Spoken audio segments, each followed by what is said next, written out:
पता था ये धोखेदारी, हमारे को तो ये बोला गया था भी सरकारी है ये, हमारे को ये नहीं पता था भी ये सरकारी बैंक है या सोसाइटी है। लालच तो देखो हमारे को भी आपका ब्याज बढ़कर आएगा, आपको इतना पैसे, हमारे तो यही पेमेंट मिल जाए यही बहुत है, हमारे को कोई ब्याज नहीं चाहिए जी।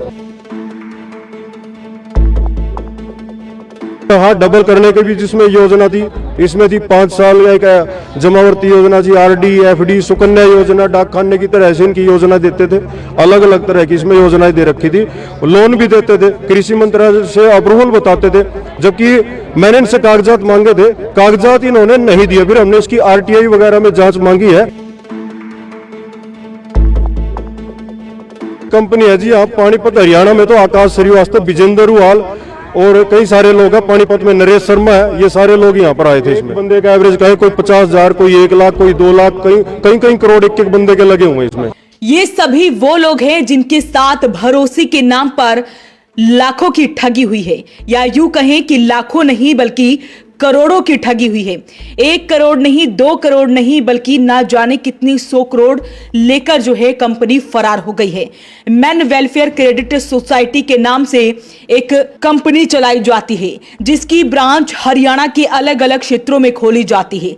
पानीपत की बात करें तो पानीपत में 20 से 25 ब्रांचेस हैं जो काम कर रही थी, और लोगों को लालच दिया जा रहा था कि अगर वो इसमें पैसे इन्वेस्ट करते हैं तो उनके पैसे या तो डबल होकर आएंगे, उन्हें ब्याज मिलेगा। इसके अलावा तमाम ऐसी योजनाएं चलाई थी जिसकी वजह से लोग लालच के चक्कर में आकर उन पर भरोसा कर लेते हैं और लाखों रुपए बैंक में जमा करवा देते हैं, जिसकी वजह से होता यूं है कि जब वो वापस पैसे अपने मांगते हैं तो वो कंपनी ही फरार हो जाती है।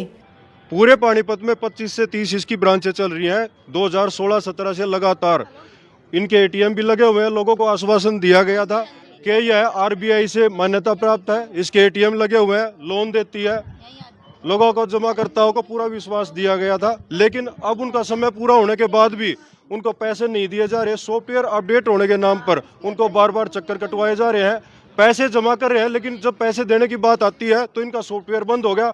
अब रातों रात इनकी कई सारी ब्रांचें हैं जो बंद हो चुकी हैं और भागने की फिराक में है। हो सकता है बहुत सारे गरीब लोग इसमें फंसे हुए हैं, सभी की जांच होनी जरूरी है। माननीय प्रशासन से हाथ जोड़ के निवेदन करते हैं, जो गरीब लोग इसमें फंसे हुए हैं उनका पैसा निकाला जाए। और मेरे साथ भी 26 लाख की ठगी हुई है। सारे बड़े सीनियर अधिकारी इसमें जुड़े हुए हैं। मेरा मामला दर्ज है, लेकिन कोई कार्रवाई उसमें जो है अभी जांच चली हुई है, प्रॉपर कार्रवाई नहीं हो पा रही। उसमें कोई भी सीनियर अधिकारी आके कुछ नहीं बोल रहा, वो एक अफवाह चल रही है। कोई सीनियर अधिकारी बोलने के लिए तैयार नहीं है। जब भी बोलना चाहता है तो कहते हैं हमारे पास पंचकुला से जारी एनओसी है, लेकिन वो एनओसी कहाँ पे है, किसने जारी की है, कौन उसको जारी करवाने वाला है, कौन उसको लेने वाला है। हरियाणा में सोसाइटी को लेके कौन आया था, किसके कहने से सोसाइटी चालू हुई थी। वो सर ये लोन देती है, इसके एटीएम लगे हुए हैं, सरकारी सोसाइटी बनने वाली है, ऐसी बातें बोल करके पिछले 2-3 साल से लोगों को कपाया जा रहा है। आप कैसे जुड़े थे जब आप ये इन लोगों का कोई कार्यालय में लाने वाला कौन, आपको पता तक नहीं है इस बात? हमें पता नहीं है। और आप इससे जुड़ भी गए? कोरोना का टाइम लगा हुआ था जी, उस टाइम सब लोग अपने घर पे थे, किसी के पास रोजगार था वो भी खत्म हो गया था। ये घर पे आए, लोगों से मिले, मेरे साथ भी घर पे आके मिले कि भी आप खाली बैठे हो, पार्ट टाइम में लोगों के साथ अपने खाते खुलवा लो। फिर उन्होंने प्रोग्राम करे, अपनी सोसाइटी की जो ब्रांचें हैं इनकी वहाँ पे बुलाते थे, प्रोग्राम करते थे, सीनियर अधिकारी आते थे, बोलते थे कि आप खुद तो जुड़ के दूसरों को भी जोड़ सकते हो, आपको इसमें कमीशन मिलेगा। जैसे दूसरी अपनी बैंक होते हैं, ब्रांच होती है, अपने जो इंश्योरेंस करते कमीशन मिलता है, वैसे इसमें भी कमीशन मिलता है। इसमें सर 2, 3, 5, 7 ऐसे अलग अलग कैटेगरी के हिसाब से कमीशन देते थे ये जी। को कमीशन मिला भी? हाँ, इनको मोबाइल ऐप देते थे, मोबाइल ऐप पे ही पॉइंट के आधार पर उसको कमीशन देते थे, उसमें किस्त भर के उसका पैसा अपने पास रख लेते थे, ऐसे कमीशन चलता था। तो तस्वीरें आप देख सकते हैं, ये सभी वो लोग हैं जिनके साथ ये ठगी हुई है, और ये ठगी का मामला पानीपत ही नहीं बल्कि हरियाणा के अलग अलग क्षेत्रों में सामने आया है। सोनीपत में भी ये मामला दर्ज हो चुका है, कुरुक्षेत्र में भी ये मामला दर्ज हो चुका है, जिसमें कई लोग गिरफ्तार भी हो चुके हैं। इतना ही नहीं, बताया जा रहा है कि गूगल पर भी अगर आप इस मामले को सर्च करते हैं तो ना जाने कितने 1000 करोड़ रुपए लेकर ये कंपनी फरार हो गई है। एक नाम भी सामने आया है जो कि लोगों ने बताया है। उन्होंने बताया कि पानीपत में संजय चौक पर सबसे पुरानी ब्रांच खोली गई थी, वहीं पर अधिकतर लोगों ने इन्वेस्ट किया था और अब जब उनसे पैसे मांगे गए तो वहां से कंपनी ही फरार हो गई। तो ऐसे में वो शिकायत लेकर प्रशासन के पास पहुंचे हैं कि उन्हें उनके पैसे वापस दिलवाए जाए। एक बार सुनिए लोगों ने क्या कुछ कहा। मेन हेड ऑफिस इनका कहाँ पे था? मेन हेड ऑफिस सर इनका दिल्ली बताया जाता है, लेकिन वहाँ कई सारे लोग जा चुके हैं, लेकिन वहाँ कुछ नहीं मिल रहा है। लक्ष्मी नगर में इनका ऑफिस था, वहाँ कुछ नहीं अभी। सिर्फ एड्रेस है, सिर्फ एड्रेस दिखाया गया कॉपी के ऊपर, लेकिन वहाँ पर कोई प्रमाणित कुछ मिल नहीं रहा वहाँ पे। आपने वेबसाइट चेक की थी इसका?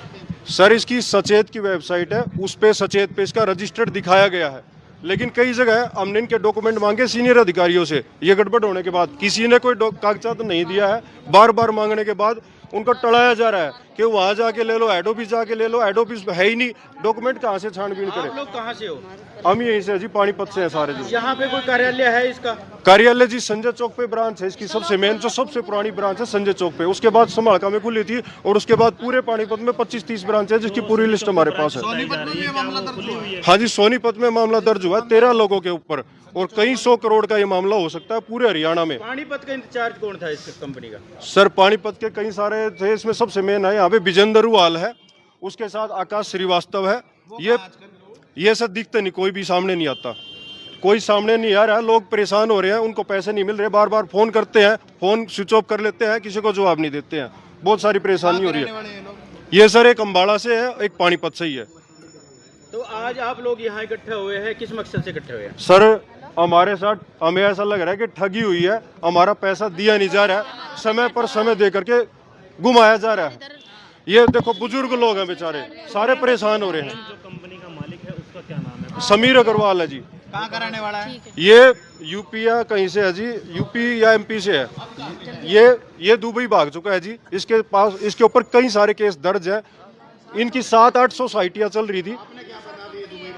ये अखबारों में न्यूज आ रही है जी, ये न्यूज आई हुई है अखबारों में, और दूसरे राज्यों में भी बहुत सारे मामले दर्ज हो चुके हैं, कार्रवाई चल रही है। यूपी ललितपुर में आप चेक कर सकते हो, इंटरनेट पर चेक करो आप, बहुत सारे मामले दर्ज चुके हैं और कई 100 करोड़ का ईडी उसकी जांच करी है जी वहाँ पे। जी बिल्कुल, या तो हमारे गरीबों के पैसे वापसी दिलवाए जाए, या नहीं तो इसकी छानबीन की जाए, गहनता से इसकी जांच की जाए। पिछले 1 साल से लोगों से पैसे तो ले रहे हैं, जमा कर रहे हैं अपनी बैंक ब्रांचों में, लेकिन जब उनको देने की बारी आती है तो उनको पैसे देते नहीं है, घुमा रहे हैं लोगों को इधर उधर। ज्यादा से ज्यादा जो है देखो यहाँ पर कम से कम भी कई 100 करोड़ का ये मामला है पूरे पानीपत में, और पूरे हरियाणा में इसकी मामले दर्ज हो रहे हैं। कुरुक्षेत्र में भी एसपी साहब ने इस पर दरखास्त के तुरंत एक्शन लिया था, 6 लोग वहाँ पे गिरफ्तार है। अभी सोनीपत में भी 2-3 दिन पहले जो इसकी FIR दर्ज हुई है 13 लोगों के ऊपर, जिसमें कई फिल्म स्टार भी हैं, और कई 100 करोड़ का मामला है यहाँ पर चल रहा है। ये मेरे साथ इसमें 26 लाख की ठगी हुई है। तो किसी के साथ 26 लाख रुपए की ठगी, तो किसी के साथ 5 लाख की ठगी, किसी के साथ 10 लाख की ठगी, किसी के साथ 30 लाख की ठगी। ऐसे ना जाने कितने पानीपत के लोग हैं जिनके साथ ये कंपनी फ्रॉड कर फरार हो गई है। हालांकि ये कंपनी कोई आम कंपनी नहीं बल्कि फेमस कंपनी इसलिए है क्योंकि इस कंपनी ने ना जाने कितने लोगों के साथ ठगी की है, करोड़ों की ठगी की है, और इसका जो मालिक है वो फरार बताया जा रहा है। जैसा कि लोगों ने बताया कि वो दुबई फरार हो चुका है। तो एक बार सुनिए बाकी लोगों ने क्या कुछ कहा। पैसा जमा कर रहे थे, हमारे को थोड़ी पता था ये धोखेधारी, हमारे को तो ये बोला गया था भी सरकारी है ये, हमारे को ये नहीं पता था भी ये सरकारी बैंक है या सोसाइटी है। हमने तो बैंक के जरिए ही दोबारा सोच के ये पैसा जमा किया था भी हमारे बच्चों के कुछ काम आ जाएगा, हम कुछ कर देंगे उनके लिए। हमने ये काम कर करके ये पैसा जमा किया था, और हमारे को देखो कहाँ पे धोखा मिला आके। जब पैसा मिलने पे आया, जब ये ब्रांच भाग गई है, ये धोखा दे दिया। लालच तो देखो हमारे को भी, आपका ब्याज बढ़कर आएगा, आपको इतना पैसे, हमारे तो यही पेमेंट मिल जाए यही बहुत है, हमारे को कोई ब्याज नहीं चाहिए जी। किसी से मिले अभी आप? मिले जी सर, क्या मिलना था, अभी आए कोर्ट में, और ये जो भैया जुड़े हुए हैं, मिलना क्या था। अभी ऑफिस बंद, किससे मिलेंगे बताओ, जब ऑफिस बंद है, वहाँ से उठ गया बैंक, तो कहाँ जाएंगे अब। तो करोड़ों की ठगी का मामला पानीपत से सामने आया है, और इस कंपनी ने पानीपत ही नहीं बल्कि हरियाणा के अलग अलग जिलों में इस तरह से जो है हजारों करोड़ों रुपए की ठगी की है। और ये मामला जो है सुर्खियां बटोर रहा है, तो अपील रहेगी इस वीडियो को आप साथ के साथ शेयर जरूर करें। वॉइस ऑफ पानीपत के लिए सूरज शर्मा के साथ कुलवंत।